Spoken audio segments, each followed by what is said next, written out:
በዚህ ትግል ውስጥ የሚፈልጉትን ካሳኩ በኋላ ወደሚሄዱበት እንዲሄዱ መፍቀድ ትክክል አይደለም። ስለዚህ የእርስ በርስ ውጊያ እንዲካሄድ እርስ በርስ ችግር እንዲፈጠር የሚያደርገው ማን ነው? አንድ የተቀዳ እና የተጋለጠ ድምጽ የግድ እዚህ ጋር መስማት አለብንና ወደሱ እንሸጋገራለን። አድምጡት።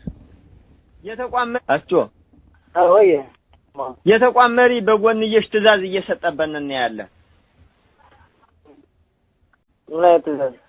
በቃ ምን አይነት ትእዛዝ? እኔ ተኩስ አቁም ነው ያልኩኝ። እርምጃው ወሰዱ ለሚሰጠ የተቋም መሪ አለ። እሱን ይውጣ በቃ እርምጃ ወንድም ላይ እርምጃ ወሰድ ብሎ የሚሰጥ የተቋም አመራር ካለ ይውጣና እንናገርበት። ምንድነው መሽቆ? በቃ ይውጣና እንናገርበት። እንደዚህ ነገር እሺ ምንድነው? ለጥቁር አንበሳ ሳሚ ትእዛዝ ሰጥቷል። በቃ ልንገር እንግጭ አርጌ ለማን ትእዛዝ ሰጥቷል? ሳሚ ያለውን እርምጃ ወሰዱበት ብሎ ትእዛዝ ሰጥቷል። ምን አይነት ሽሩ ነው? አራ እሸጋየታቸው ልሞት ወጥቼ እኮ 13 አመት እኮ በበረሃ እየተንከራተትኩ ያለ። ለማን ነው ትእዛዝ የሰጠው? ለጥቁር አንበሳ ክፍለ ጦር ነው ምናምን ብርጌድ ለሚባለው ለዛ። ኦኬ እኔ ያለው ጦር ሰው ነው እያልኩ አይደለም፣ ግን ያለው ምን ዝበት ሲስተም መጠቀም እዚሁ ይሄው ክፍል ተቆርጦ ተለቆ የተሰማ ነው። በትክክል ሸጋጌታቸው በዚህ የቋራ አካባቢ የኦሜርላ ክፍለ ጦር ላይ ሲንቀሳቀስ የሚታወቅ ነው። ይሄ ሰው በቀጥታ የአማራ ፋኖ አንድነት በጎንደር የወታደራዊ አዛዥ ሆነው ሳሚ ኮማንደር ሳሚ የተባለ ይታወቃል። እንደምታውቁት እሱ ትእዛዝ ሰጥቷል ይላል። ትእዛዝ የሚሰጠው በማን ላይ ነው ካላችሁ በዚያው የአማራ ፋኖ በጎንደር እንደውም ምክትል ወታደራዊ አዛዥ ወይም ዘመቻ ምክትል ዘመቻ ወይም ምክትል ወታደራዊ አዛዥ ነው። አርበኛ ያለው አዱኛ ማለት ባንድ መዋቅር ውስጥ ከአፋሃድና ከምናምን ከጎንደር ጠቅላይ ግዛትና አማራ ፋኖ ጎንደር አንድነት አይደለም፣ እዚያው ባንድ መዋቅር ውስጥም አሁንም ሳሚ ያለውም ጭምር እንዲጠፋ ትእዛዝ ሰጥቷል የሚለው። ስለዚህ ሸጋ የክፍለ ጦር አመራር ነው እየተቃወመ ያለው ትክክል አይደለም። ለምንድነው እንዲህ አይነት ትእዛዝ እርስ በርስ እንድንጋደል ትእዛዝ የሚሰጠው ነው እያለ ያለው? ይሄንን ከዚህ ቀደም ዝም ብሎ ይታለፋል። አሁን ማለፍ አይቻልም። አንደኛ ሐቀኛ የሆኑት ታጋዮች እንዳይመቱ እንዳይበሉ ማድረግ ያስፈልጋል። በሌላ ምናልባት አስፈላጊ ከሆነ ሌላ ጊዜ የምናሰማችሁ እንደ ምክንያት አድርገው ስም የለጠፉበት ከርቶ ይሄዳል በሚል ነው ይላል። ተመልከቱ፣ ከርቶ ይሄዳል በሚል ነው እና የያዘውን ድሽቃ ይዞ እንዳሄድ ይላሉ። ማንን? ያለውን። ተከራካሪው ሰው ግን ምን ይላል? ያለው እጅ ላይ ምንም ድሽቃ የለም፣ ሁለቱም ድሽቃ ኔጋ ነው ይላል። አንዱ ድሽቃ ኔጋ ነው ሲል ሁለት እኮ ነው ይለዋል። አረ ሁለቱም ድሽቃ እዚህ ነው ያለው ይለዋል። ድሽቃው እንዳይሄድ ሲል ሁለቱም እዚህ ነው ያለው። ስለዚህ የእርስ በርስ ግጭት ምክንያት ነው እየተፈለገ ያለው የሚለውን ያነሳል። ኢቭን በአንድ መዋቅር ውስጥ ማለት ነው። ስለዚህ እንዲህ እያደረጉ ግልጽ በሆነ መንገድ የእርስ በርስ ቀውሱ የእርስ በርስ እንዲሆን እየለኮሱ ያሉ አካላት እየተለቀመ አመራር እንዲጠፋ እየተደረገ ያለበት ምክንያት ምንድነው የሚለውን መጠየቅ የግድ ይላል። ያስፈልጋል።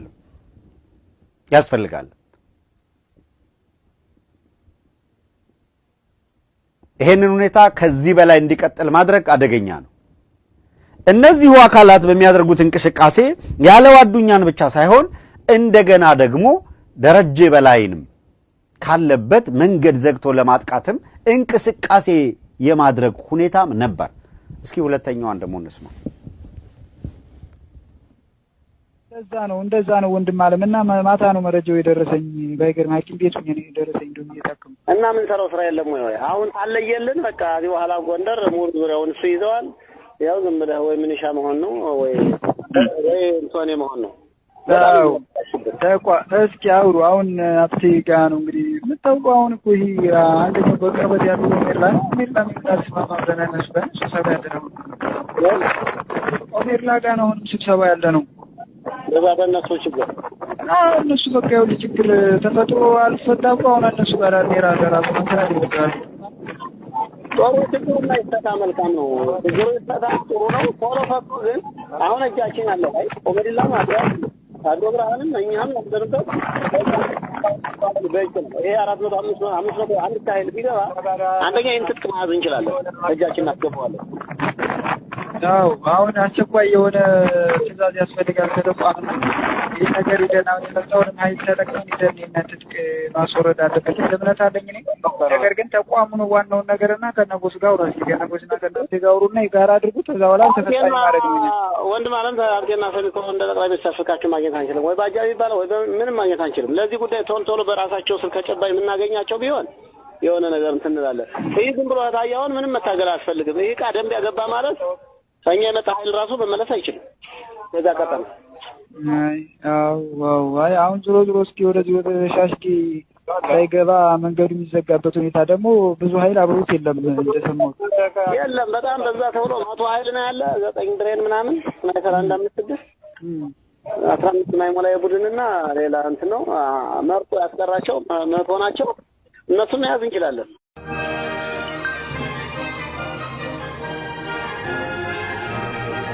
ምን ለናስተውል ምናምን እኮ ታገኛለህ ስልክ ደውልላቸው። በጋሻ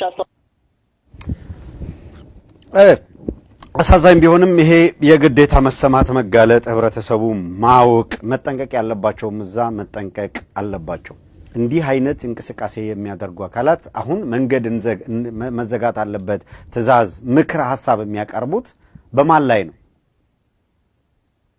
ግዛቸው አለና ተስፋ የሚባሉ ሰዎች እየተነጋገሩ ያሉት ምን ለማድረግ ነው? የት ቦታ እዚህ ቦታ ሄድና ሳያልፍ ዝጋ ምናምን የሚለው ማንን ነው? ጠላትን አይደለም። የብርሃኑ ጁላን ጦር አይደለም። አርበኛ ደረጀ በላይ ለማጥቃት ነው። ግን ፋኖ ናቸው እነዚህ ተመልከቱ። በፋኖ ስም የሚንቀሳቀስ ነው። ማንን ነው ፍቃድ ጠይቅ የሚለው? ስልክ ስላላነሳ ነው ቶሎ ስልክ አንሳ የሚለው ሀብቴ ወልዴ ነው ማለት ነው።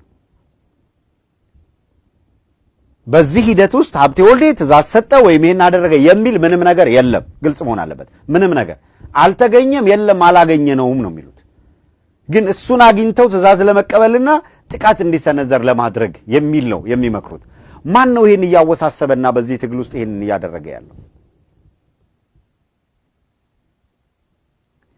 ማን ነው መክዳትን ፋሲሊቴት እያደረገ የሚከዳው እንዲከዳ የቀረው እርስ በራሱ እንዲጋደል እያደረገ ያለው አካል ማን ነው? ትእዛዝ እየሰጠ ያለው ማን ነው?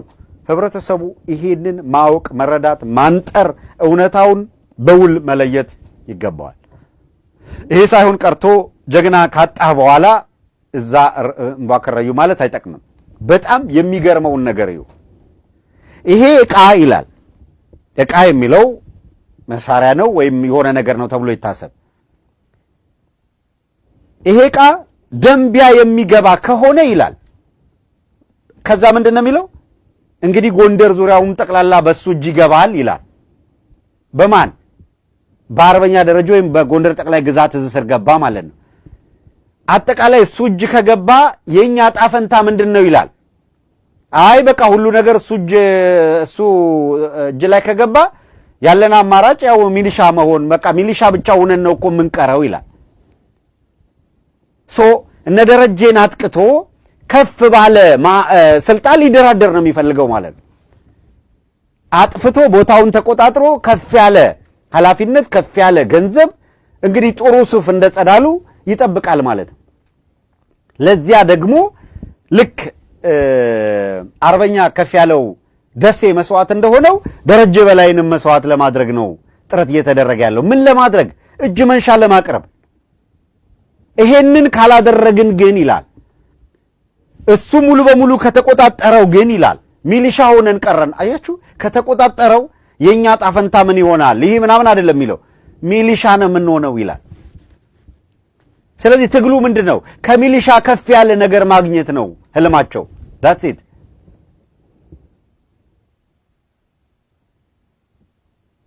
ምክንያቱም እሱ ከተቆጣጠረው አለቀልን ይላል። አለቀልን ማለቱ ምን ማለት ነው?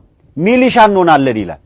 በቃ ጣፈንታችን እኮ ወይ ሚሊሻ መሆን ነው ወይ እንቶኔን መሆን ነው እሱ ከተቆጣጠረው ይላል። ለምንድነው ደረጀ በላይ ከተቆጣጠረውና በእውነት አቅም ካለው ለምንድነው ስጋት የሚመጣው? ስለምንድነው እንደዛ ከሆነ እጣ ፈንታዬ ሚሊሻ ነው ብሎ የሚፈራው አካል? አርበኛ ደረጀ በላይ 2 ልጆቹ ባገዛዙ ተሰውተዋል። እሱም ራሱ እንደገና ሌላም ልጁም በዚሁ የትግል አውድ ውስጥ ነው ያሉት። በጣም በተደጋጋሚ የሚለምነው በጋራ እንቁም፣ አብረን እንቁም፣ በጋራ መታገል ነው የሚያዋጣው፣ ኃላፊነት ከፈለጋችሁ እንኩ እያለ ነው የሚለምነው። በየአደባባዩ ሁልጊዜ የሚያቀርበው ይሄንን ነው።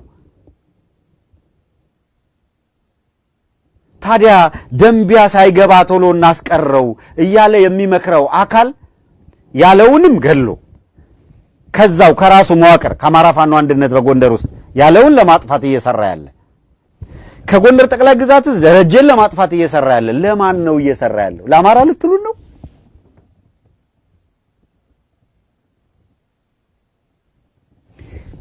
ሸጋ የሚባለው እያለ ያለው እኮ ከራሳችን መዋቅር ይላል እኮ እንዴ! በስውር ትእዛዝ ይተላለፋል። ለማ ለጥቁር አንበሳ ለሚባለው ክፍለ ጦር ተልኮ ሰጥቷል ሳሚ ይላል። ማንን ለማስመታት? አርበኛ ያለው። አርበኛ ያለው አዱኛ ደግሞ ማን ነው የሚለውን ያዙልኛው።